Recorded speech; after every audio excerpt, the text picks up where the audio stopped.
fois ce matin devant toi. Te remercier parce que nous savons que Dieu est là, Seigneur. Le Dieu qui était au-dessus de nous est venu et a vécu au milieu de nous. Et il ne voulait pas s'arrêter à cela. Il voulait prendre notre cœur pour sa demeure. Nous voici aujourd'hui, Seigneur. Nous sommes ici pour faire ta volonté. Nous sommes rassemblés ici, Seigneur, afin que ton programme, ta pensée, ton inspiration puisse être rendue, Seigneur. Regarde mon frère et ma soeur. Personne n'est venu rencontrer notre homme ici, Seigneur. Mais nous sommes venus au Dieu pour entrer en contact avec toi. Parce que nous savons, Seigneur, que le contact avec Dieu amène la différence dans la vie, Seigneur. Et nous voulons voir cette différence dans nos enfants, dans nos familles, dans nos frères et dans nos sœurs, Seigneur. Tu es le Dieu de la différence. Et nous voulons, Seigneur, que cette différence soit marquée au travers de la connaissance de la gloire de la Shekinah. Ainsi, Père, viens dans ta main, Seigneur. Touche chaque cœur et ramène-les à toi, mon Dieu. Presse nos cœurs, Seigneur. Expulse tout ce qui ne te confesse pas et ce qui n'est pas de toi, Seigneur. De sorte, oh Dieu, que nous puissions être des instruments et des prisonniers entre tes saintes mains, Seigneur.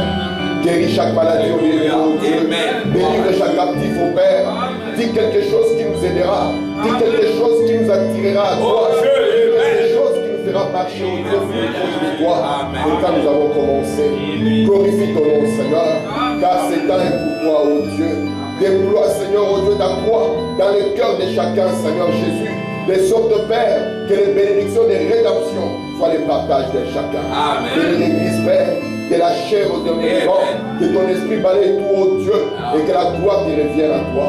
Qu'il puisse en être ainsi, Seigneur, au nom de Jésus-Christ. Amen. Merci, Seigneur Jésus. Alors que nous sommes debout,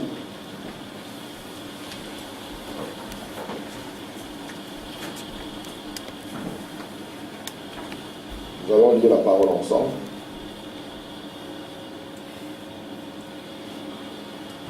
Nous allons lire dans l'Apocalypse chapitre 3. Lisons la parole. Parce que tu dis, je suis riche, je me suis enrichi, je n'ai besoin de rien. Parce que tu ne sais pas que tu es malheureux, misérable, pauvre, aveugle et nu. Je te conseille d'acheter de l'or éprouvé par le feu, afin que tu deviennes riche, et des vêtements blancs, afin que tu sois vêtu, et que la honte de ta nudité ne paraisse pas, et un collier ou un de tes yeux, afin que tu vois. Moi, je reprends et je châtie tout ce que j'aime. Et donc, du zèle et répands-toi. Que Dieu ajoute des bénédictions à la lecture de sa parole. On va nous asseoir. Amen. Je vais lire encore dans Apocalypse au chapitre 6.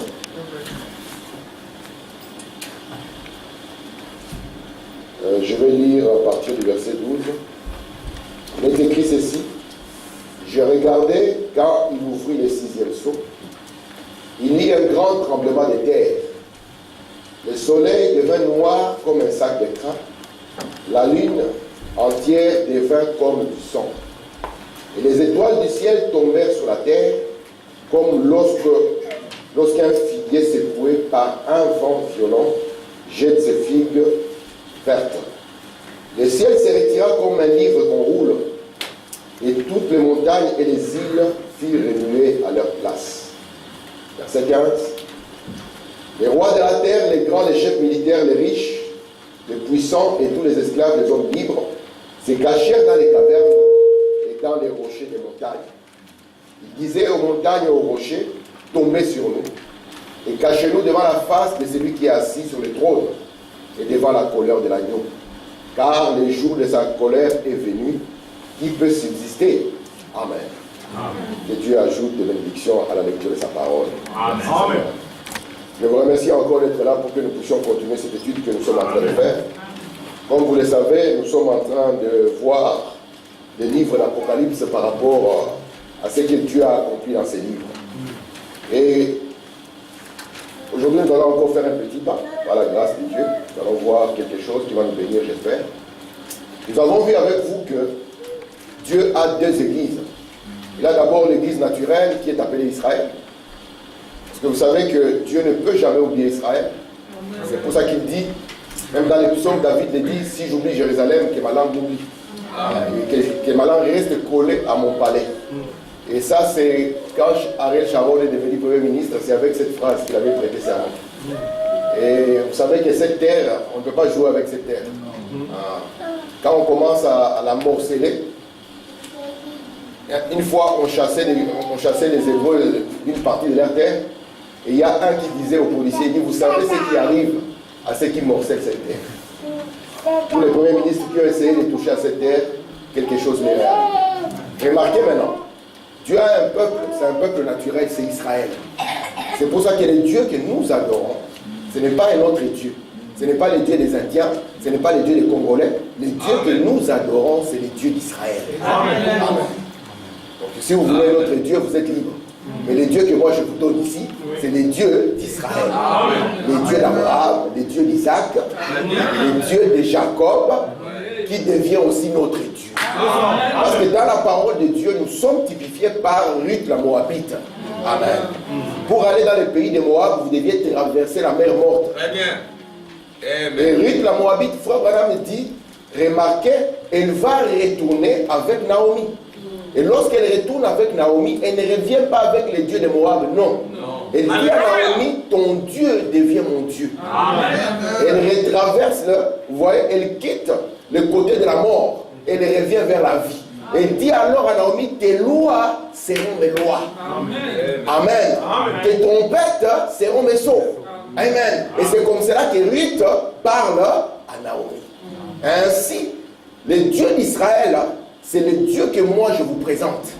C'est pour cela que la manière dont je vais le présenter, si vous allez devant un juif, il ne sera pas choqué. Il dira c'est le même Dieu. Nous avons refusé qu'il y ait une trinité parce qu'Israël n'a jamais cru en ça.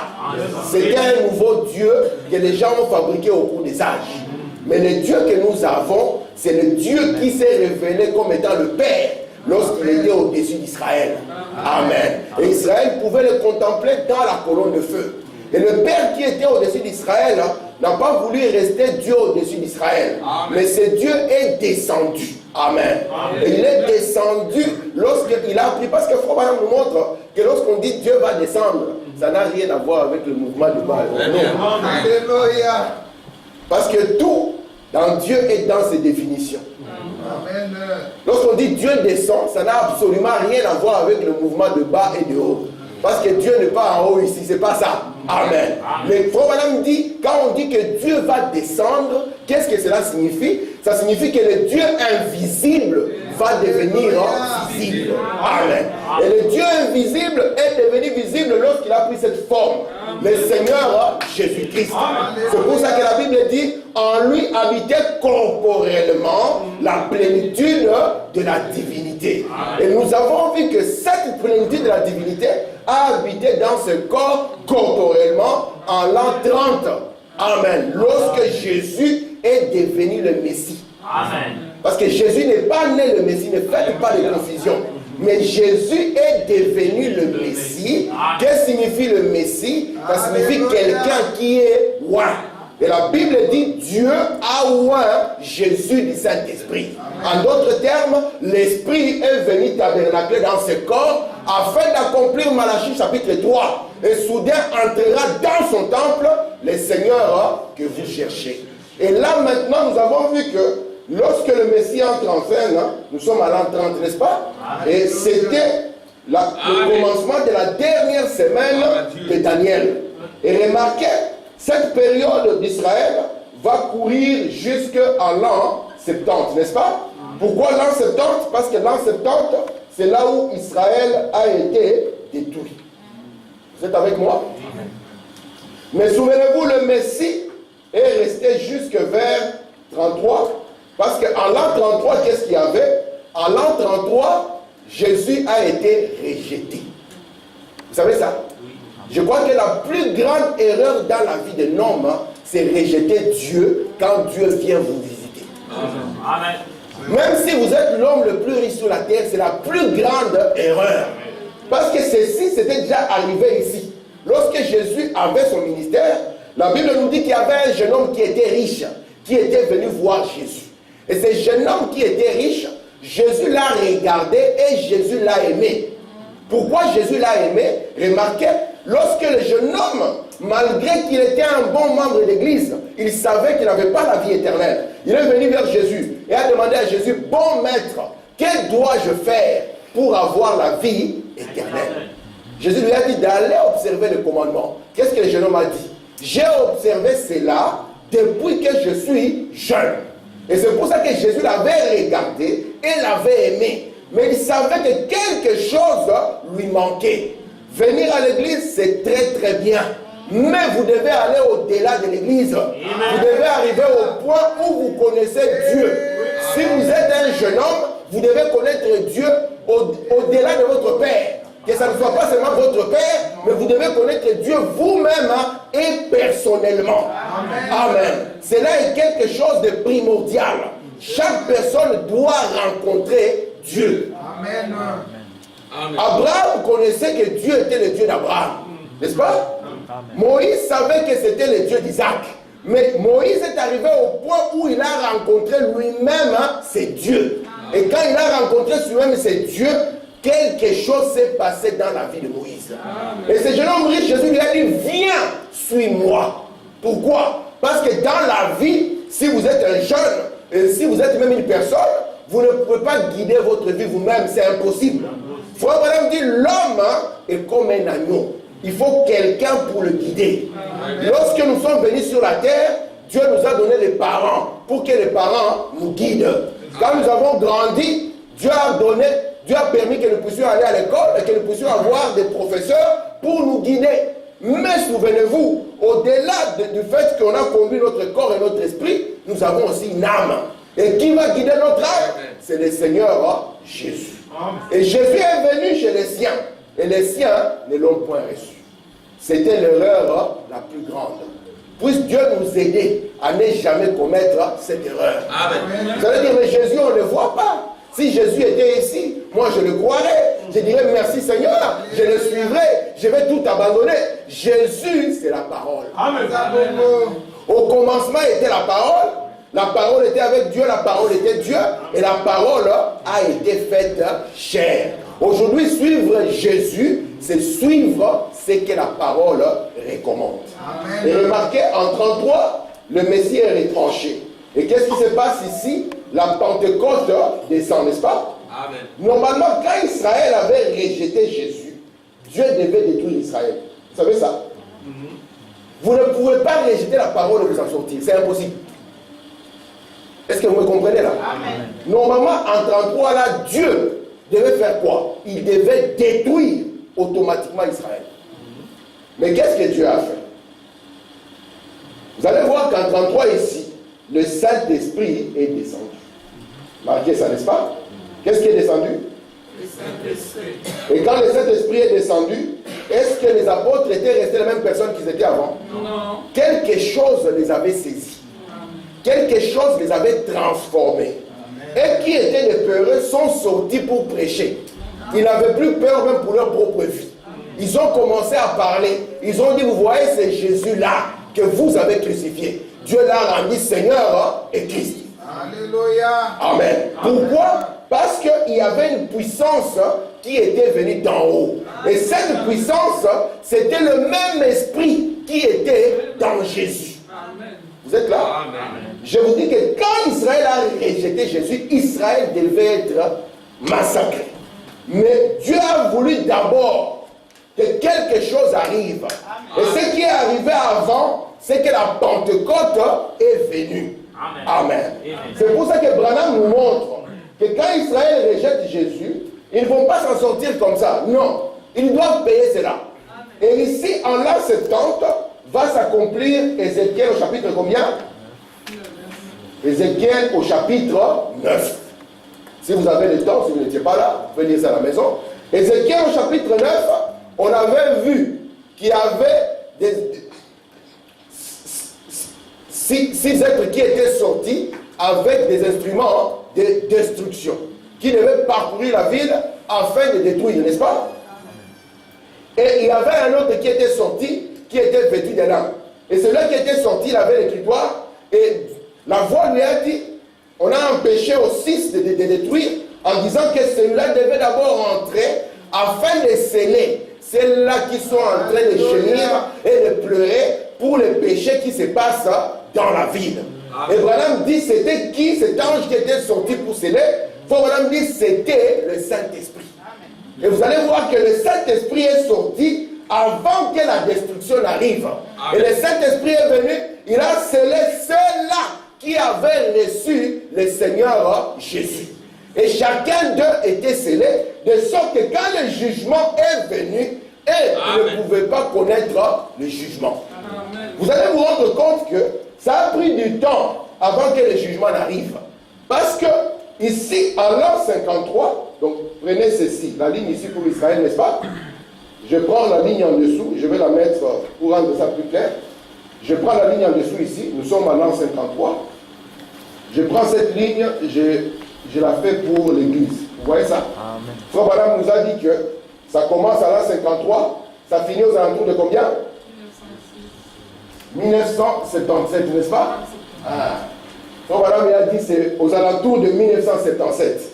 Et Frère Branham, on verra qu'il n'a pas donné cette année pour rien. Il a donné ceci après une vision et après les versets de la Bible. Amen. Remarquez maintenant, lorsque Israël se détourne, qu'est-ce que Dieu fait? Dieu permet maintenant que l'évangile aille chez les nations. Et Paul arrive à Éphèse en 53. Paul ouvre une église, il commence à prêcher, n'est-ce pas? Et lorsque Paul ouvre une église, il commence à prêcher. Paul lui-même, il sait ce qui se passe. Il sait que Dieu s'est détourné des Juifs. Amen. Amen. Mais il prévient. Il dit aux gentils, soyez prudents. Parce que vous n'êtes pas la branche originelle. Si Dieu a traité la branche originelle comme ceci, qu'en serait-il de vous qui êtes seulement une branche greffée? Il dit, souvenez-vous que tout Israël sera sauvé. Amen. Il dit, mais quand la totalité des nations sera entrée, alors Dieu se souviendra de nouveau d'Israël. Est-ce que ça va jusqu'à là? Parce que j'aimerais que ce soit tellement clair. Lorsque maintenant on est en 53, les Juifs sont tranquilles. N'est-ce pas? On arrive en 60, ils sont toujours tranquilles. Même en 66, Paul même, les Juifs sont tranquilles. Ils peuvent même dire, vous voyez, c'est vos prophètes, hein, il a été tué. Mais Frère Branham me dit, les roues de la prophétie de Dieu tournent lentement, mais sûrement. Amen. C'est pour cela que Dieu, avant de juger les gens, il les avertit premièrement. Comprenez? Amen. Remarquez maintenant ce qui va se passer. Ici, à la Pentecôte, qu'est-ce qui arrive, mes frères? À la Pentecôte, le Saint-Esprit descend, n'est-ce pas? Lorsque le Saint-Esprit descend dans l'église, les gens se mettent à parler en langue. Vous voyez cette chose? Amen. Ils ont fait quoi? Ils ont parlé en langue. Je vous ai dit qu'il y a, Frère Branham explique qu'il y a deux sortes de parler en langue. Je peux être ici, je parle en langue. Mais je peux parler comme ça, devant les Chinois, et les Chinois, ils entendent dans leur langue. Comme un jour, Frère Branham parlait, il y avait une jeune sœur qui était espagnole. Elle a entendu Frère Branham en train de parler exactement en espagnol. Lorsqu'on a remis la balle, Frère Branham parlait en anglais. Ça, c'est une manière de parler en langue. C'est pour ça que la Bible nous dit que quand les apôtres sont sortis pour parler, ils parlaient dans leur langue, mais chacun les écoutait dans sa propre langue. Amen. Tandis qu'il y a une autre manière de parler en langue, on peut parler dans une langue inconnue. On prononce des mots que personne ne comprend, alors Dieu exige qu'il puisse y avoir un interprète, afin qu'il puisse interpréter ce qui a été dit. Et remarquez maintenant, ici, il y avait le parler en langue qui est descendu, n'est-ce pas? Frère Branham nous dit, quand ce parler en langue est descendu, c'était un signe. Frère Branham dit, le parler en langue est un signe de jugement. Amen. Parce que, souvenez-vous de Belsassar, c'était écrit Mene Mene Tekel Farsi dans une langue inconnue, n'est-ce pas? Et ça montrait déjà que ton royaume a été pesé, n'est-ce pas? Et qu'il sera divisé. Pourquoi? Parce que ce signe du parler en langue a toujours été un signe de jugement. Or, Dieu ne peut pas juger quelqu'un si premièrement, il ne lui donne pas un avertissement. C'est pour ça que ce monde ici, il sera sans justification. Parce que Dieu l'aura averti, averti et averti encore. Amen. Avant que le jugement de Dieu n'arrive. Merci Seigneur. Je vais lire ici. Merci Seigneur. Regardez ici. Les 7 étoiles sont les 7 messagers de cette église. Demain soir, nous verrons ça l'ombre d'un doute Luther. Et dans la suite Wesley. Nous ne savons pas qui sera l'étoile de cette église de Laodicée. Vous voyez le langage prophétique. Nous ne savons pas qui sera l'étoile.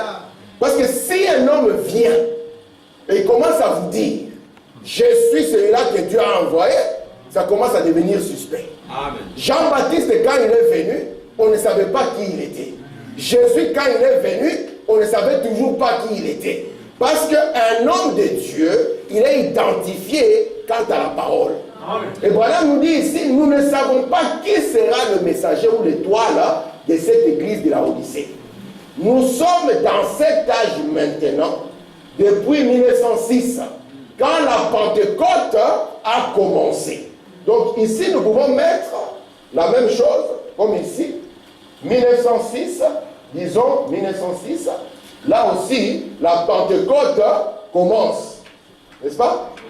Amen. Regardez.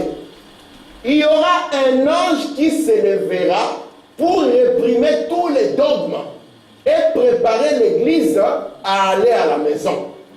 Écoutez ce qu'il sera. Eh bien, un maître. Il sera un maître dans les spirituels. Amen. Ça sera un maître. Qui s'élèvera avec des miracles et des prodiges. Maintenant, j'ai pris que Dieu nous aide à le reconnaître. Amen. Donc, il montre que cet âge ici commence aussi avec quelque chose. Il y avait ici la manifestation des dons. Ici, nous avons aussi la manifestation des dons qui revient. Continuons. Comme je suis dans l'âge de l'église de Philadelphie, comme le Seigneur l'a dit ici, à la fin de cet âge, je suis la porte de la bergerie. Or, quelle porte était ouverte concernant Jésus? Juste entre ces deux âges. En 1906, vers l'époque où l'âge méthodiste, il dit, Dwight Moody et les autres quittaient la scène, il y a une soudaine apparition des gens qui ont reçu le Saint-Esprit et qui parlaient en langue. Des choses revinrent dans l'Église. C'est vers 1906, vers cette époque-là. Vous comprenez ça? Amen. Donc, la même chose. On a vu qu'il y avait la manifestation du Saint-Esprit qui est venu. Et cela a changé par rapport à ce qu'il y avait avant. William Branham nous a dit, c'est Dieu qui était en train de ramener les dons dans l'Église. Amen. Regardez maintenant. Dieu a toujours parlé en langue. Amen. Dieu a toujours fait quoi? Il a toujours parlé en langue. Il parle au festin de Bethsaida. Il a parlé en langue. C'était écrit dans les langues connues. Écoutez. Puis au jour de la Pentecôte, il est fait de nouveau aujourd'hui. Amen. Amen. C'est l'avertissement d'un jugement imminent. Amen. Amen. Amen. Donc quand Dieu a parlé en langue au temps de Bethsaida, c'était l'avertissement. Quand Dieu a parlé en langue ici au temps de la Pentecôte, c'était l'avertissement. Et en 1906 ici, quand ceci est revenu, c'était aussi l'avertissement d'un jugement imminent. Alléluia. Le parler en langue n'est pas le signe du réveil. Amen. Parce que ici, les gens criaient le réveil. Branham me dit, le parler en langue n'est pas le signe du réveil. D'ailleurs, la confusion des pentecôtistes, ils ont cru que c'était ça l'évidence du Saint-Esprit. William Branham dit faux et archi-faux. Amen. Amen. Amen. Écoutez, Branham dit le parler en langue n'est pas le signe du réveil. C'est le signe de la mort.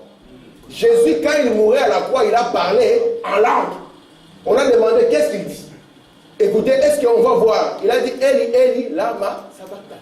Et il ne pouvait pas comprendre ce qu'il disait. Écoutez, le parler en langue était le signe ici que que la pompeuse religion juive était terminée. Vous voyez, c'était le signe que la fin du judaïsme est arrivée. Écoutez, et qu'une nouvelle ère avait, pardon, et qu'une nouvelle ère, on est là, qu'une nouvelle ère avait commencé. Aujourd'hui, le parler en langue fait descendre les rideaux sur les âges de l'Église des nations. Et l'évangile retourne aux Juifs.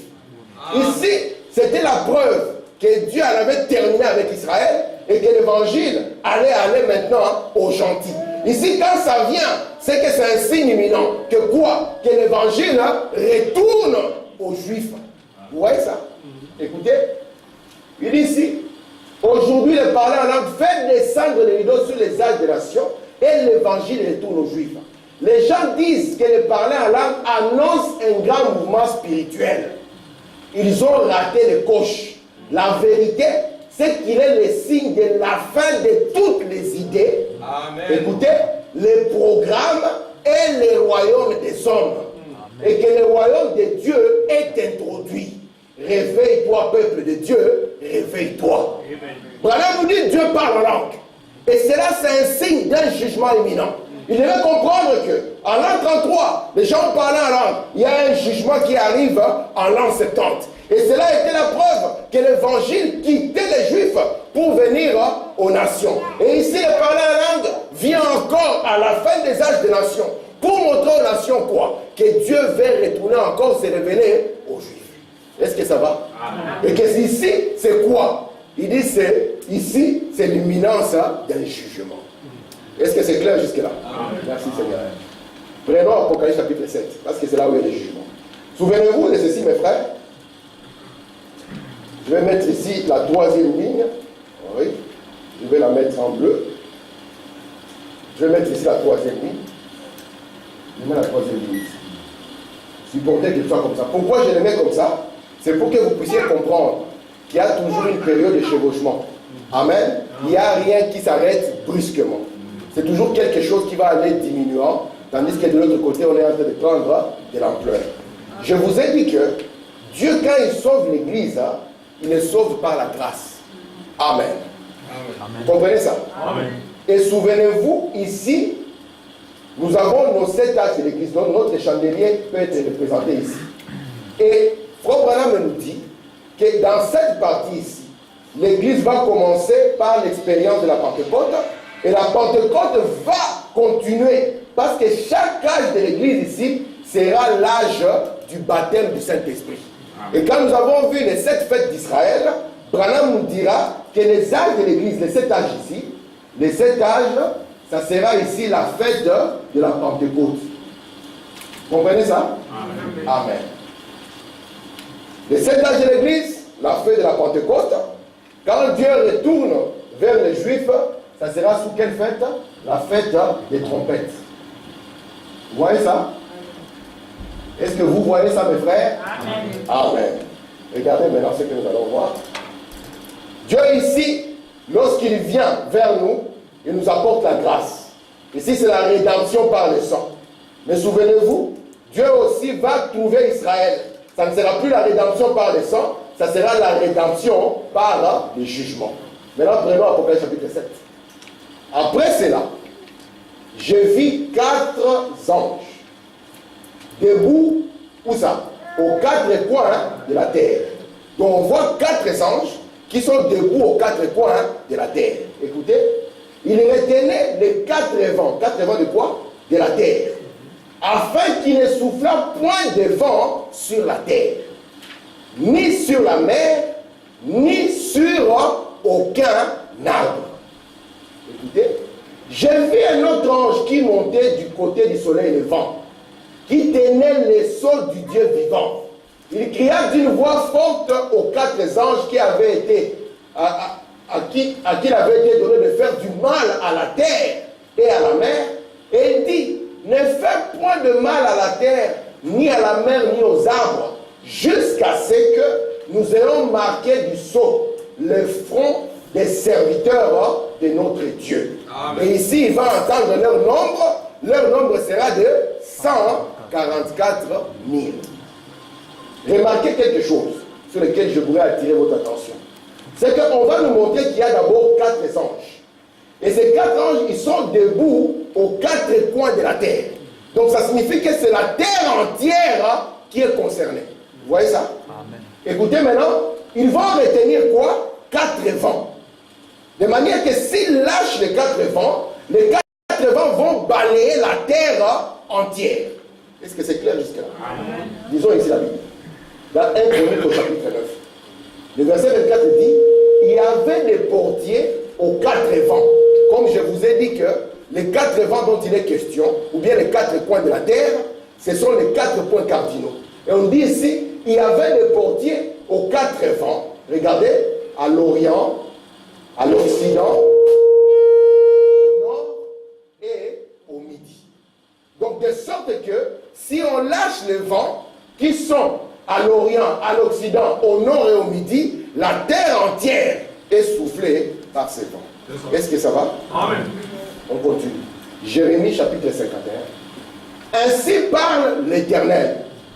Je fais lever contre Babylone et contre les habitants de la Chaldée un vent destructeur. C'est là où William Branham vient et nous dit que la Bible, lorsqu'il parle des vents ici, il est en train de parler de la destruction, des guerres et des conflits. Mais ici, ce ne sont pas des guerres isolées. Si vous remarquez, ce sont 4 anges qui sont debout aux 4 coins de la terre. Donc c'est un conflit qui va balayer la terre entière. Amen. Est-ce que vous voyez ça? Amen. C'est pour cela que ici, nous voyons debout aux 4 coins de la terre. Et il retenait les 4 vents. Et si ces vents soufflent, ils vont souffler sur le monde entier. Merci Seigneur. Regardez maintenant. Frère Madame va interpréter pour nous. Prenons Apocalypse chapitre 7. Nous trouvons, il dit là maintenant ce qui est dit. C'est une chose merveilleuse. Je vis 4 anges debout aux 4 coins de la terre. Maintenant, ceci est comparable à Ézéchiel 9. Nous avons Ézéchiel 9 ici, nous allons placer bientôt Apocalypse 7. Mais Branham dit Apocalypse 7 est exactement comparable à Ézéchiel 9. Regardez. Alléluia. Ézéchiel 9, où il vit la destruction des Juifs. Donc Ézéchiel 9 nous parle de la destruction des Juifs. Apocalypse 7, il voit la destruction des gentils. Apocalypse 7, la destruction des gentils. Ézéchiel 9, la destruction des Juifs. Regardez. J'ai vu 4 anges debout aux 4 coins de la terre. Ils retenaient les 4 vents. Les vents signifient la guerre et les conflits. Ici, il ne s'agit pas d'une petite guerre isolée. Il s'agit d'une guerre qui va balayer le monde entier. Amen. Il dit, afin qu'il ne souffle pas point de vent sur la terre, ni sur la mer, ni sur aucun arbre. Et il faut vraiment dire, c'est la guerre qui était retenue. Merci Seigneur. Regardez ici même, dans les petits villages. Eh bien, vous voyez, toute Jérusalem fut alors détruite. L'an 70, l'accomplissement d'Ézéchiel 9. Eh bien, cela fait donc un parfait parallèle avec Apocalypse 7. Maintenant, écoutez. Depuis l'époque du siège de Jérusalem par Titus, il n'y a pas eu dans l'histoire, depuis ici, où Jérusalem a été détruit, dans l'histoire, il n'y a pas eu, dans l'histoire du monde, une période dans laquelle le monde entier fut en guerre jusqu'en 1914. Amen. Est-ce que vous êtes là? Amen. William Branham dit, depuis qu'on a détruit Jérusalem en l'an 70, la terre entière n'a jamais été en guerre jusqu'à ce qu'en 1914, on puisse déclarer une guerre qu'on a qualifiée de guerre mondiale. Elle s'est passée partout. Les Africains ne savent même pas. Même chez nous au Congo, ça s'est passé. Les Belges et les Allemands se sont battus. Vous savez ça? Prenez l'histoire, vous allez voir. Du côté des Calémie là-bas, les Belges, les Allemands, ils étaient en Tanzanie. Ils occupaient la Tanzanie. Et les Belges occupaient la RDC. Et ils se sont battus par rapport à ceci. Branham dit, depuis la destruction ici, jusqu'en 1914, il n'y a pas eu un moment où le monde entier est entré en guerre. Mais en 1914, on a déclaré une guerre mondiale. Est-ce que vous êtes là? Amen. Et c'est là où Frère Branham va prendre maintenant, il va nous placer Apocalypse, chapitre combien? Apocalypse, chapitre 7. Et il nous dit, faites attention, Apocalypse 7 est exactement comparable à Ézéchiel au chapitre 9. Parce qu'Ézéchiel au chapitre 9, c'était cela qui était venu pour détruire. Mais avant qu'ils détruisent, on leur avait dit auparavant, attendez. Et ici, quelqu'un avait précédé. Il avait marqué du sang de Dieu, les élus de Dieu. Et quand la destruction est venue, les élus de Dieu étaient épargnés. Amen. Merci Seigneur. Amen. Regardez, faut voilà. Merci, mes amis. Le travail est payé. Eh bien, en 1914, le monde est entré en guerre. Il n'a jamais été en paix depuis lors. Amen. Depuis 1914, on n'a plus jamais connu de paix sur toute la terre. Non. Depuis ce moment-là, conflit après conflit, conflit ici, conflit là, conflit. William Branham dit il n'a plus jamais été en paix depuis lors. Alors que quand les gens sont sortis ici, on a dit, mon père voulait aussi aller pour aller à la guerre. Parce qu'on leur avait dit qu'après cette guerre, il n'y aura plus jamais de guerre. Mais Branham dit que le monde n'a plus jamais connu de paix. Amen. Depuis 1914. Mais il est constamment ballotté de plus en plus. Et c'est encore exactement le cas aujourd'hui. Il y a les guerres sur tout le continent. Amen. Amen. Amen. Quand il y a eu le conflit en Europe, les Européens ont dit, ah, la guerre encore en Europe. Vous avez cru que la guerre est pour qui? Pour les autres seulement. Et Branham nous dit ici, depuis 1914, il n'y a plus jamais de paix. La terre est ballottée dans un coin comme dans un autre. Il dit, qu'est-ce faisait-il? Maintenant écoutez, il retenait cette grande chose que j'avais vue. Tout cela va vers la destruction. Il retenait la puissance atomique, il retenait les guerres, de peur que les gens ne se détruisent eux-mêmes avant que cette chose vienne, avant qu'Israël soit retourné et soit rassemblé. Est-ce que vous comprenez ça? Amen. La première guerre mondiale, Frère Branham me dit, si on ne l'avait pas arrêtée, c'est la guerre qui allait détruire toute vie sur la terre. Amen. Mais Dieu, dans son programme, il a vu quoi? Il a vu exactement que si je détruis déjà ici à la mort de Jésus, le Saint-Esprit n'est pas encore venu, je vais détruire tout le monde. Vous comprenez ça? Et Dieu, s'il détruit la terre ici, Israël n'est pas encore retourné dans sa terre. Alors, qu'est-ce que Dieu fait? On dit arrêtez. Vous comprenez ça? Amen. Amen. Merci Seigneur. Bon. Ceci est le message du troisième ange au monde. Vous savez quoi? Le message du troisième ange est apporté maintenant, ces jours-ci. C'est maintenant le vol du troisième ange avec son message. Si vous êtes un lecteur de la Bible, il y a 3 malheurs qui l'ont suivi. Le premier s'est produit lors de la Première Guerre mondiale. Le deuxième s'est produit lors de la Deuxième Guerre mondiale. Et vous voyez dans quoi nous entrons maintenant. Amen. Est-ce que vous comprenez ça? Amen. Branham nous montre que lorsque cet ange a commencé son vol, il y a 3 malheurs qui sont venus après lui. Regardez ici, Apocalypse chapitre 8. J'ai regardé et j'entendis un aigle, vous voyez c'est un aigle, qui volait au milieu du ciel, disant d'une voix forte, malheur une fois, malheur 2 fois, malheur combien de fois? 3 fois. À qui? Aux habitants de l'Afrique. Non, aux habitants de la terre.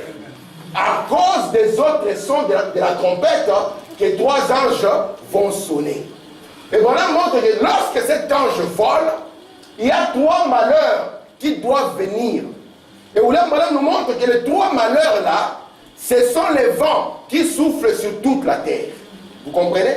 Et le premier, c'était la première guerre mondiale. Amen. Est-ce que ça va jusque-là? Amen. C'était une guerre de destruction. Mais Dieu devait l'arrêter.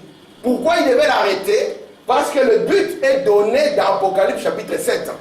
on va dire, on doit arrêter ceci. Il faut d'abord sceller les serviteurs de Dieu. Amen. Amen. Regardez. La question-réponse, on va nous dire ceci. Il dit arrêtez, jusqu'à ce que nous ayons scellé les serviteurs de notre Dieu. Autrement dit, nous les rassemblons de toutes les nations de partout, les faisant entrer, parce que nous devons les avoir ici pour sceller les 144 000. Arrêtez. La première guerre mondiale s'est arrêtée le 11e mois de l'année, le 11e jour du mois, à la 11e heure du jour, afin que ceux de la 11e heure puissent entrer. Alléluia. Donc le but d'arrêter cette guerre est double. Parce que les serviteurs de Dieu qui doivent être scellés, ce sont les 144 000. Amen. Mais Dieu se rend compte aussi que les ouvriers de la 11e heure, amen, le peuple de William Branham n'a pas encore été scellé. Et Dieu dit, alors si tout est détruit, c'est là aussi je vais les perdre. Alors qu'est-ce que Dieu dit? Arrêtez. Et ça ne s'arrête pas par hasard. Ça s'arrête le 11, amen, à 11 heures. Il faut me dire pourquoi? Afin que les ouvriers de la 11e heure puissent aussi être scellés ou qu'ils puissent entrer. Frère Branham, où est-ce que tu tires ça? Toi, tu as des histoires à toi. Branham dit, retournons dans la Bible.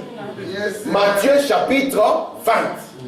Car le royaume des cieux est semblable à un maître de maison qui sortit le matin. Vous voyez, c'est un travail qui commence quand? Ça commence le matin. En d'autres termes, ça commence à l'est. Parce que le matin, dans la Bible, c'est ça l'est. C'est-à-dire comme l'éclair part du matin jusqu'au soir, ou bien de l'Orient jusqu'à l'Occident. Et ici, il s'est sorti dès le matin afin de louer des ouvriers pour sa vigne. Remarquez, il convainc avec eux de quoi? Un denier par jour. Et les envoya à sa vigne. Il sortit vers la 3e heure. Merci Seigneur. Et il vit d'autres qui étaient sur place sans rien faire. Il leur dit, allez aussi à ma vigne, et je vous donnerai ce qui sera raisonnable. Ils y allèrent. Qui ont commencé à travailler? D'abord ceux du matin, non? Et puis après, il y a ceux de 3 heures qui viennent aussi. Il sortit de nouveau vers la 6e heure. Et vers la 9e heure, il fit de même. Amen. Amen. Il sortit vers la 11e heure. Vous voyez ça? Amen. Quand 11e heure, il en trouva d'autres qui étaient sur la place. Il leur dit, pourquoi vous tenez-vous ici toute la journée sans rien faire? Il lui répondit, c'est que personne ne nous a loués. Allez aussi à ma vigne, leur dit-il. Regardez maintenant. Alléluia. Regardez. Quand le soir, ouais, c'est un voyage qui commence du matin, un travail du matin jusqu'au soir. Quand le soir fut venu, le maître de la vigne dit à son intendant, appelle les ouvriers. Amen. Paye-leur leur salaire en allant des derniers jusqu'au premier. Amen. Parce que c'est le dernier âge qui est vivant. C'est pour ça que ceux-là ne peuvent pas nous faire obstacle. Est-ce que vous comprenez ça? Et remarquez maintenant, ceux de la 11e heure 20, ils reçurent chacun un denier.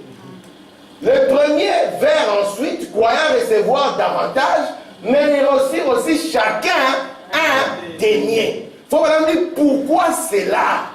Parce qu'ils devaient recevoir le même salaire. C'est pour ça que le ministère de Branham, lorsqu'il vient, c'est pour que ceux qui ont commencé ici à la Pentecôte puissent d'abord, premièrement, se reproduire ici. Amen. Parce que lui, il a un ministère à deux faces. Il ramène la première pluie et puis vient la pluie de l'arrière-saison. Or, la première pluie, Frère Branham dit, c'est la même pluie qui était tombée à la Pentecôte. Vous comprenez ça? Amen. Et c'est pour ça que Dieu arrête cette guerre. Il dit, il n'y a pas de guerre. Il faut d'abord que les ouvriers de la 11e heure puissent aussi entrer. Amen. Merci Seigneur. Amen. Est-ce que vous comprenez ça? Amen. Regardez maintenant, vous allez comprendre ce qui va se passer. Les gens se demandent comment la guerre mondiale. La première guerre mondiale, regardez, elle s'est arrêtée le 11 novembre à 11h du matin, le 11e mois, le 11e jour à la 11e heure. Et jusqu'aujourd'hui, on ne sait pas comment ça s'est arrêté. Vous voulez, madame dit, c'est Dieu qui a arrêté. Amen. Dieu est au-dessus des politiciens. Et regardez maintenant ce qu'il faut qu'on va dire, des traits capitales. Immédiatement après cela, le baptême d'eau au nom de Jésus et le baptême du Saint-Esprit ont été révélés à l'Église. De 14-8, on arrête immédiatement après. Dieu vient parce qu'il sait que le Saint-Esprit ne peut pas venir correctement si la parole n'est pas encore là. Amen. Et il commence à restaurer la parole. Et quelle est la première chose? Comme au jour de la Pentecôte. Oh mes frères, que devons-nous faire? Vous devez être baptisés au nom du Seigneur Jésus-Christ. Et voilà, nous montre ici, il dit, remarquez, quand la guerre est arrêtée, Dieu vient et révèle le baptême au nom de Jésus-Christ à l'Église. Amen. Luther ne l'avait pas. Jusqu'aujourd'hui, il baptise au nom du Père, du Fils et du Saint-Esprit. Wesley ne l'avait pas. Amen. Même les pentecôtistes ne l'avaient pas. Ce sont les églises de réveil qui se jettent, qui se débrouillent. Mais ici, immédiatement après, le baptême au nom de Jésus est révélé. Amen. Amen. Le baptême du Saint-Esprit est révélé. Amen. Merci Seigneur. Amen. C'est pour ça que vous voyez, Branham, vous pouvez le placer même dans l'histoire. Amen. Gloire à Dieu. Vous pouvez voir son ministère dans l'histoire. Oui. Vous voyez comment la première guerre est arrêtée et vous voyez cet homme venir, commencer à prêcher aux gens. Le baptême au nom de Jésus-Christ, leur prêcher l'expérience du Saint-Esprit. Amen. Pourquoi? Afin que ce qui s'est passé ici, pour savoir le temps, et se répéter ici. Amen. Merci. Gloire à Dieu. Regardez ici, frère Branham. Je suis très reconnaissant envers vous. Il vous appelle vous comment? Mes amis. Amen. La Bible nous dit, lorsque vous êtes un ami du prophète, alors vous pouvez entrer dans les secrets de Dieu. Amen. Regardez, vous êtes ces gens de la 11e heure. Amen. Qui se tiennent ici. Amen. Qui entrent simplement. Amen. Je suis très heureux que vous soyez venus. Amen. Chacun de vous. Rappelez-vous, c'est Dieu qui vous a dit de venir. Humainement parlant, vous n'aurez pas fait cela. Mais c'est Dieu qui vous a dit de le faire. Amen. Et pendant que vous avez dit, vous qui êtes venus les ouvriers de la 11e heure. Et à vous, Dieu révèle le baptême au nom de Jésus-Christ. Et il vous dit, c'est ça le commencement. Le baptême au nom de Jésus-Christ. Afin que le Saint-Esprit de Dieu puisse revenir en vous. Parce que Branham va vous prendre du baptême du Saint-Esprit pour vous amener ailleurs. Amen. Regardez maintenant ici. Regardez le mystère que cet ange devait ramener. Il commence ici. Ce sont certains des mystères que cet ange est censé conclure. Gloire à Dieu. Tous les mystères. Le mystère de Dieu. Puis-je dire ceci avec respect? N'est-ce pas? Branham me dit comment avec? Écoutez maintenant. Sans faire allusion. Donc ce n'est pas toi. Oui. Je ne fais pas allusion à moi-même, mais plutôt à qui? À l'ange de Dieu. Regardez. Amen. La sémence du serpent, qui fit un mystère caché durant toutes ces années. Lorsque moi j'étais pentecôtiste, il y a quelque chose qui me troublait. De savoir qu'il y a des gens, parce que la Bible le dit, qu'il y a des gens que Dieu a prédestinés. Donc, par là, nous comprenons qu'il y a d'autres que Dieu n'a pas prédestinés. Même Jésus, dans Jean 17, il prie. Il dit, Père, je n'en ai perdu aucun, sinon le fils de la perdition. Moi, je me suis dit, mais Seigneur, c'est quoi cette affaire? Pourquoi il y a des gens qui sont prédestinés et d'autres qui sont le fils de la perdition? William dit, la semence du serpent qui fit un mystère caché durant toutes ces années. Amen. La grâce redressée. Pour eux, non pas la disgrâce, mais ce qui nous empêche d'entrer dans le mal. Quelque chose te stoppe. Amen. Tu veux y entrer, quelque chose te stoppe. Dieu refuse. Pour eux, la grâce redressée et non pas la disgrâce. La semence du serpent prouvait que Dieu a ses enfants et les serpents a ses enfants. Comment ça? C'est Dieu qui le dit déjà dans la vie. Je mettrai l'inimitié entre ta sémence et la sémence du serpent. Dieu parle au serpent. Il dit au serpent, tu as une sémence. Et Branham me dit, il dit oui. Et cette sémence du serpent, elle aime les églises. Au temps de Jésus, elle était là, souverain sacrificateur. Et Jean-Baptiste est arrivé, il a traité des races de vipères. C'est un serpent, oui, c'est un serpent, mais il marche. Non, ce n'est pas de ça qu'il parle. Amen. Amen. C'est un serpent affilié au serpent ancien. Amen. Parce qu'en anglais, on peut faire la différence. The serpent and the snake. Mais là, c'est the serpent. Amen. Regardez maintenant. Il faut même continuer. Il n'existe pas d'enfer qui brûle éternellement. Oui. Oh. Mais c'est quoi ça? Nous, on nous a dit que tu vas rôtir dans un feu éternel. Abraham dit non. Faux et archi-faux. L'enfer n'est pas éternel. Mais la Bible dit ça, les feux qui brûlent éternellement. Voilà, on dit fausse révélation. Pour que vous puissiez être en enfer éternellement, ça signifie que vous avez la vie éternelle. Or, la vie éternelle ne vient qu'à recevoir Jésus. Et si vous recevez Jésus, vous ne pouvez pas être en enfer. Mais ceux qui sont en enfer, c'est le diable et ses anges. Amen. Et l'enfer n'est pas éternel parce qu'il a eu un commencement et il aura une fin. Amen. Abraham dit, vous brillerez pendant des millions d'années. Mais tout ce qui est éternel n'a ni commencement ni fin. L'enfer fut créé. Tous ces mystères. Regardez maintenant. Le mystère du baptême du Saint-Esprit. Sans sensation. Mais la personne de Christ accomplissant en vous les œuvres qu'il avait faites. Amen. Le baptême du Saint-Esprit. Pas les sensations. Mais les œuvres de Christ, on les voit en vous. Amen. Regardez maintenant ici. Le mystère du baptême d'eau. Et le trinitarisme extrême a changé en des titres de Père, Fils et Saint-Esprit. Le mystère de la divinité. Et commence par le baptême d'eau.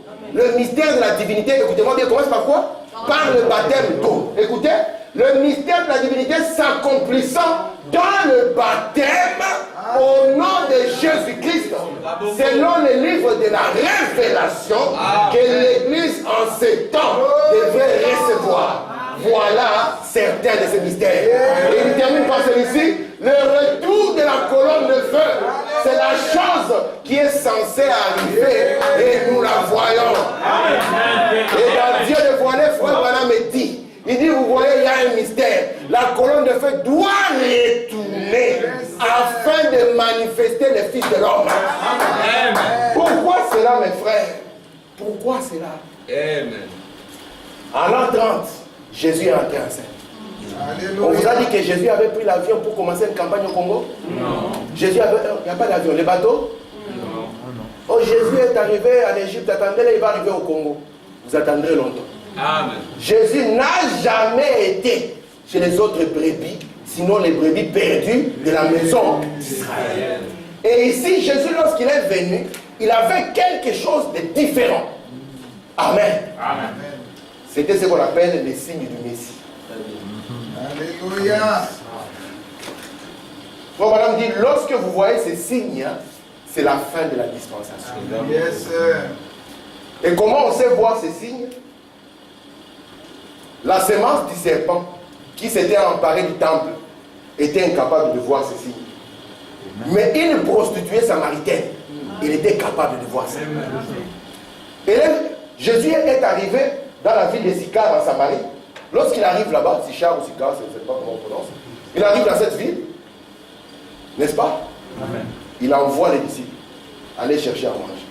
Et on trouve, quand il revient, il trouve le maître en train de parler à une femme. Mais pourquoi il nous a envoyés pour parler à cette femme? Et quand on regarde encore cette femme, c'est une femme qui n'est pas recommandable. Donc imaginez un peu, on croise un frère parler à une femme comme ça. Photo, Facebook, YouTube, voici les faux frères. Mais Jésus, on l'a trouvé en train de parler à cette femme, n'est-ce pas? La Bible nous dit, c'est quand même un peu étonné, mais qu'est-ce qu'il fait le maître? Mais personne n'a osé lui poser des questions. Mais qu'est-ce que Jésus était en train de lui dire? Il a dit à cette femme, femme, va chercher, donne-moi d'abord à boire. Il faut lui dire, cela était pour contacter son esprit. Amen. Et lorsque Branham contacte son esprit, il comprend que ça c'est une fille de Dieu. Alléluia. Tout le monde la regarde, on dit démon. Mais Dieu regarde, dit ça, c'est les filles. Amen. Appelle ton mari. Et elle-même, elle savait, non, Seigneur, il n'y a pas de... Jésus lui dit, les 5 là d'abord, ne les dé pas. Oh, comment tu sais qu'il y avait 5? Toi d'abord, tu es un juif, tu ne vis même pas en Samarie. Mais comment est-ce que tu l'as su? Alléluia. Il a compris. Il dit, même les 6e n'est pas ton mari. Mais les 7e, c'est lui le vrai mari. Amen. Il porte la sémence du royaume. Alléluia. Alors il dit, elle a dit, oh, elle a couru. Venez voir. Venez voir. Il a dit, tu es le Messie. Et lorsque ce signe s'accomplit, c'est que c'est la fin d'une dispensation. Or, Dieu n'a pas seulement les Samaritains, il n'a pas seulement les Juifs. Il a aussi les gentils. Or, ces signes ici, il n'y a que Jésus qui peut les produire. Il n'y a que qui? Jésus qui peut les produire. Alors, comment Jésus va-t-il faire? Alléluia. Amen. C'est pour ça que j'aime la croix. Alléluia. Parce que la croix a produit William Branham. Amen. La croix vous a produit vous et moi. Il a fallu maintenant que Christ donne sa vie. Amen. Et que le sang de Christ puisse laver un peuple. Afin que ce que Dieu devait faire, il puisse le continuer dans son peuple. Normalement, le ministère de Paul, c'est Jésus lui-même qui devait le faire. Amen. Mais comme il n'était pas là, il avait lavé un peuple. Et c'est pour ça que Paul n'a pas honte de dire que même si un ange descend, même s'il ressemble à Jésus, Amen. mais moi, Paul, je m'oppose à lui, et si vous l'écoutez, vous êtes maudit avec lui. Parce qu'il dit, Paul lui-même, il dit que vous m'avez reçu comme Jésus. Et c'est pour ça que recevoir Jésus était recevoir Paul. Et ici, maintenant, le mystère du sang a fait que Jésus devait travailler maintenant sous la forme de son peuple. Et dans sa main, il n'avait que cette étoile. Et lorsqu'on arrive au chiffre 7, nous sommes à l'achèvement, il faut que les signes-là soient accomplis pour montrer que c'est la fin. Mais comment va-t-il le faire? Il n'a qu'une étoile. Branham, viens ici. Amen. Prête-moi ton corps. Alléluia. Et c'est pour ça que la voix lui a dit depuis qu'il était petit, ne bois pas, ne fume pas, ne souille jamais ton corps d'une quelconque manière. Parce que quand tu seras plus grand, j'aurai quelque chose à faire avec toi. Amen. Et les gens crient, comme il en était au jour de Sodome, posez-leur la question. Au jour de Sodome, c'est quoi la scène? Amen. Commençons d'abord par Abraham et les 3 anges. Alléluia. Et puis descendons à Sodome et voyons la scène. Amen. Branham est le seul qui est venu. Il nous a présenté 3 anges. Amen. Et nous a montré qu'un seul était resté avec Abraham. Merci Seigneur. C'est pour ça qu'il n'y a pas de hasard. Alléluia. Merci. Regardez maintenant. On parle du ministère de la divinité qui commence dans le baptême, n'est-ce pas? Dans combattre l'entendement. Il faut Madame dire, maintenant, parlant de Jésus, son ministère a commencé après son baptême, à l'âge de 30 ans. Immédiatement après que Dieu le Père fit descendre sous forme du Saint-Esprit, sous la forme d'une colombe, et qu'il fit entrer en lui. Amen. Son ministère commença. Regardez là-bas ce que j'ai mis. Pas avant. Et on continue. Cela ne peut pas non plus commencer en vous, avant que Christ entre sous forme du Saint-Esprit pour demeurer en vous. C'est pour cela que je viendrai à vous, je vous dirai, répentez-vous et soyez baptisés au nom du Seigneur Jésus-Christ pour commencer comme lui. Amen. Lui ne pouvait pas se repentir. Il n'y avait rien à se repentir. Mais il devait accomplir toute justice. Et il est entré dans l'eau et le Saint-Esprit au sorti de l'eau est venu. Et si vous vous repentez correctement, vous êtes exactement Jésus. La scène là, quand vous entrez dans l'eau et vous sortez, le Saint-Esprit doit descendre sur vous. Est-ce que ça va? Merci mes frères. Regardez maintenant. Il dit ce soir, maintenant remarquez quelque chose de bien. Nous voyons ici, de façon un peu l'an 33, l'an 70, je suis presque à la fin. Prenons quelques événements ici. Amen. Gloire à Dieu. Merci Seigneur. Je prends quelques événements. Nous commençons en 1906, n'est-ce pas? 1906, Azusa Street, n'est-ce pas? Le Saint-Esprit. 1906, Maman Ella devient la femme de Papa Charles, n'est-ce pas? 1909, le réveil d'Azusa terminé. Parce que chaque réveil ne dure que 3 ans. Mais ceux qui avaient pris les feux sont disséminés, n'est-ce pas? Amen. Et ici, les 6 avril de cette année, à 5 h du matin, Amen. un petit bébé vient de naître. Alléluia. Amen. Et lorsqu'il vient de naître, quelque chose qu'on n'avait plus jamais vu. Amen. Elle vient se poser au-dessus du berceau. Amen. En disant que cet enfant, Amen, propriété privée. Alléluia. Je vous dis propriété privée. Hein. Oui. Il est allé même au-delà de la volonté de Frère Branham. Frère Branham pouvait dire, moi aussi je vais montrer. Je vais montrer que moi aussi je suis pas humain.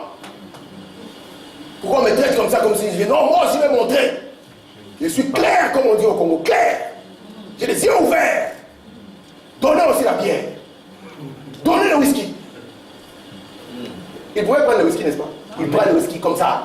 Mais, vous voyez, la petite distance qu'il y a entre ma main et ma bouche. C'est pour ça qu'il ne faut pas vous comparer. Non, quand même. Il ne Amen. faut pas faire ça. Non. La distance là, elle n'est pas longue. Hein? Elle n'est pas longue. Nous, quand on était bébé, cette distance-là était vite consommée. Papa donnait seulement, ça venait vite fait. Et on avait un peu de mousse, on faisait comme on donnait bébé. Comme ça. Mais lui, non. Quand il prend le verre, il veut l'amener, il y a un rouge. Et ça retient la main. Ça retient la main. Lui-même, il pleure. Il tremble, il fuit. Il ne comprend rien. Parce qu'il y a un travail à faire. Amen. Amen. À aucun autre prophète, Dieu a fait ça. Amen. Amen. En 1909, la colonne de feu vient. Et Branham a commencé à parler de cette colonne de feu à tout le monde depuis qu'il est petit. Ce n'était pas une invention. Il était dans la salle, il dit, remarquez, alors que je parle, elle est à 6 mètres de moi. Elle est en train de s'installer en moi. Amen. Vous voyez, elle est sur cette sœur là-bas. Et puis un jour, ce qu'il parlait, ce qu'il disait là, parlant de cette lumière, personne n'en parlait, personne n'en faisait cas. Mais lui, il est venu là insister. Il y a une lumière, il y a un ange qui m'accompagne. La seule personne qui a parlé comme ça dans la Bible, c'est Paul. Lorsque le bateau voulait était malmené, Paul leur a dit, l'ange que je sers m'a parlé. Et il m'a dit que seul le bateau périra, mais aucune vie ne sera. Mais Branham disait, l'ange. Il dit, vous voyez, cette lumière se transforme en un ange. Nous avons dit, mais c'est quoi cette histoire? Nous sommes partis dans la Bible. Et nous avons vu devant le papa de Samson, devant Manoah et sa femme, nous avons vu la même lumière devenir un homme et puis devenir lumière et parti. Nous avons dit, ah, nous sommes toujours dans les Écritures. Amen. Amen. Merci Seigneur. Le retour de la colonne de feu. Jusqu'à ce qu'un jour, on l'a invité quelque part dans un débat pour pouvoir faire quoi? Pour pouvoir les ridiculiser. Amen. Il s'est tenu là. L'homme est venu avec ses photographes. Il a pris plusieurs photos du monsieur, n'est-ce pas? Oui. 0. Et cette photo est sortie. Amen. Cette photo que vous voyez, elle est sortie avec une lumière au-dessus. Donc voilà, il dit, elle se trouve à Washington. Amen. Alléluia. Quand il a dit ça, les profondeurs ont dit, il n'y a pas de misère. C'est faux. Un frère est parti à Washington, j'ai toutes les preuves. Le frère est rentré là-bas, il a demandé, montre-moi la photo de frère Branham. On a dit, on n'a pas la photo de frère Branham, monsieur. Quand il a dit, montre-moi la photo du surnaturel, ils sont vite venus avec ça au gouvernement. Ils l'ont posé. Il a vu la même photo. Et les gens qui ont commencé à les développer, quand ils ont vu cette lumière, ils ont reculé. Ils ont dit, c'est quoi ça? Branham en avait déjà parlé. Amen. Alléluia. Le mystère du retour de la colonne. Nous ne marchons pas seuls. Amen. Nous suivons une colonne de feu. Amen. Qui va nous prendre du baptême du Saint-Esprit jusque dans le pays du repos. Amen. Le pays éternel du millénium. Amen. Merci Seigneur. Alléluia. Vous voyez que nous ne sommes pas seuls. Hein? Il y a d'autres qui sont là, ils n'ont que leur pasteur. Et leur chef gourou qui a commencé. Nous avons la colonne de feu. Amen. Et nous avons Moïse. Amen. Et nous marchons à leur pas. Quand Moïse dit arrêtons, nous arrêtons. Amen. Quand Moïse dit continuons, nous continuons. Pourquoi? Parce que nous avons la preuve. Amen. Amen. La tribu de la plénitude. Yes, sir. Amen. Gloire à Dieu. Maintenant, remarquez.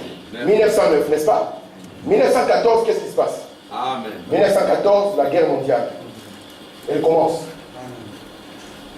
Le petit garçon n'a que 5 ans.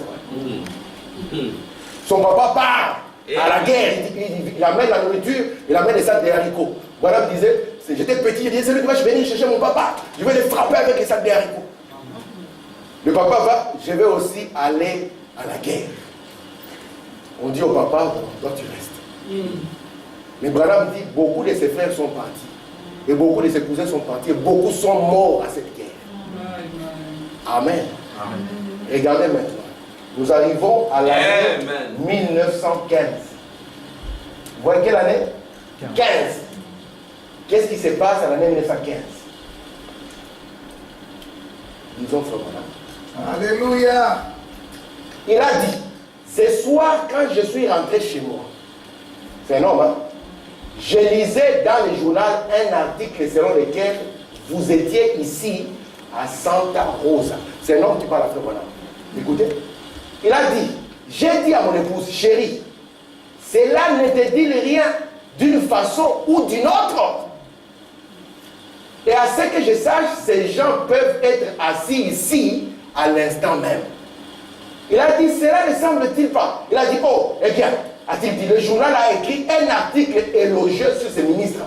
Il a dit, mais ça semble me dire quelque chose. Après le dîner, ils sont montés au grenier. Ils ont pris une vieille en haut dans la mansarde. Ils ont fait sortir cette valise. Ou cette vieille histoire dans laquelle ils gardaient leur prophétie. S'il y a une prophétie, vous avez le droit d'écrire. Amen. Si on a dit que, je ne sais pas en quelle année, tel frère ici sera roi en Belgique, on est qui? Amen. Si le frère n'est pas roi, on récupère la personne, on impose le main. Amen. Et ils ont écrit une vieille feuille de papier jaune. L'un d'eux avait parlé en langue et l'autre avait prophétisé et dit, ainsi dit le Seigneur. Voilà, me dit, si vous dites ainsi dit le Seigneur et c'est Dieu qui ne vous a pas dit de le faire, vous blasphémez. Écoutez, Amen. Il arrivera juste à la fin du temps que mon serviteur William Branham, il avait 6 ans, viendra sur la côte ouest afin de prier pour les malades. Il a dit que c'était épelé W-I-L-L-I-A-M-B-R-A-N-H-A-M. Et c'était là sur une vieille feuille jaune datant de 25 ans. Moi, j'avais alors 7 ou 8 ans. C'était aux alentours de 1915. Ce qui montre que ce réveil ici était un réveil vrai. Vous êtes avec moi? C'était un réveil vrai. Alléluia. 1915 déjà, il viendra à la côte ouest. Vous ne comprenez pas, Branham n'habitait pas la côte ouest. Branham, il était à l'est. Écoutez, on continue. En 1916, il y a ce monsieur. Sous l'inspiration du Saint-Esprit, lui il venait de se réveiller. Sous l'inspiration du Saint-Esprit, il commence à montrer que le mystère caché de Christ est dans le seau. Et qu'au temps de la fin, Dieu permettra que le seau s'ouvre là, après, et aux chercheurs qui en seront dignes. N'est-ce pas? En 1900 combien? 1916. Il parlait de ce qu'aucun pasteur n'a osé dire. Mais on a vu un jeune homme qui dit, j'ai vu les signes, j'ai compris que c'est maintenant le temps de pouvoir aller à l'ouest afin que les 7 sceaux du livre soient pris. Vous comprenez ça? Amen. Je suis à la fin. Merci Seigneur. Regardez ici. Le premier malheur est... Lisez avec moi. Le premier malheur est... Voici. Donc nous sommes en 1918. Le premier malheur est passé. Ok. Je vais revenir. Donnez-moi 2 minutes seulement pour que je vous montre quelque chose. Le livre d'Apocalypse a 3 parties, vous vous souvenez de ça? Amen. Je ne veux plus projeter quoi que ce soit. Nous avons la première partie, c'est Apocalypse 1, Apocalypse combien? Apocalypse 3. La deuxième partie, c'est Apocalypse combien? 4, c'est Apocalypse 19, n'est-ce pas? Et puis nous avons Apocalypse 19 à Apocalypse 22. Lorsque Frère Branham parle, nous place les sceaux, nous avons montré que durant cette partie, c'est place le premier jusqu'au 4e sceau pour l'Église, et se déroule le 5e sceau pour Israël. Vous vous souvenez? Amen. Ici, Frère Branham va nous montrer que nous avons affaire au 6e sceau. Et de 19 à 22, nous aurons affaire au 7e sceau. Si vous avez vu avec moi, quand j'ai lu l'Écriture, j'ai lu le 6e sceau, n'est-ce pas? On promettait les bénédictions pour les gens. Si vous avez fait attention, il y avait un grand tremblement de terre. Ce n'était que jugement après jugement. Et Branham nous montre que le 6e sceau, tel qu'il est, si vous voulez voir en détail ce qui s'y passe, vous devez aller lire les 7 trompettes. Parce que les 7 trompettes sont ce qui va sonner ici, dans le 6e sceau. Les 7 trompettes, ça ce sera la prochaine leçon. Les 7 trompettes vont sonner ici, dans le 6e sceau, d'accord? Et chaque fois qu'une trompette sonne, il y a un fléau qui est déversé. Amen. Vous comprenez ça? Donc dans le 6e sceau, vont sonner les trompettes. Et après que les trompettes sonnent, il y a un fléau qui est déversé. Et c'est ce qui annonce le jugement. Et ici nous en arrivons, le premier malheur est passé. Amen. Et il y a encore 2 malheurs. Que Dieu vous bénisse. Amen.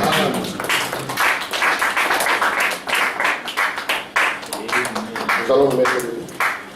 Alléluia.